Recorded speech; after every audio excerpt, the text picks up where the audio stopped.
Hola César, sé que es una ocasión especial, sé que es un día especial y los de Telefónica, tu gente, queríamos estar contigo. No solo eres brillante como líder, sino que además eres tremendamente humano. Eres un referente y siempre lo serás. Has llevado a la casa un puesto más allá. Nos has enseñado a todos ser aragoneses de corazón, desde Telefónica, desde tu casa. Muchísimas gracias, un homenaje más que merecido. Querido César, muchísimas felicidades por ser este año el empresario de Aragón. Y también muchas gracias por todo lo que has hecho en las empresas en las que has estado durante toda tu vida, y especialmente en la última, Telefónica, que la has convertido en uno de los grandes portaaviones españoles en el mundo. Y también muchas gracias por todo lo que has hecho en el mundo de las organizaciones empresariales, que siempre has ayudado, que siempre has tirado del carro y que siempre estás ayudando a hacer país, que es lo más importante.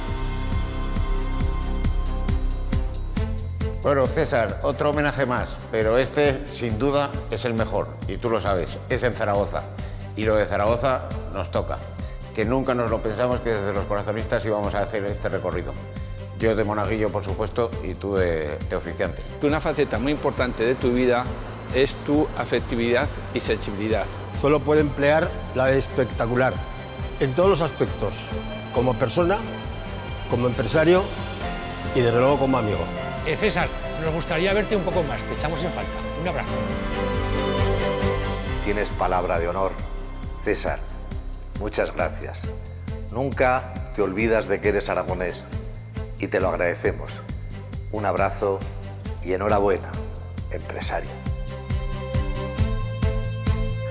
Se premia el tesón, se premian las virtudes aragonesas, porque César ha sido un ejemplo de aragonés, de empresario español y ha llevado el nombre de Aragón y de España por todo el mundo.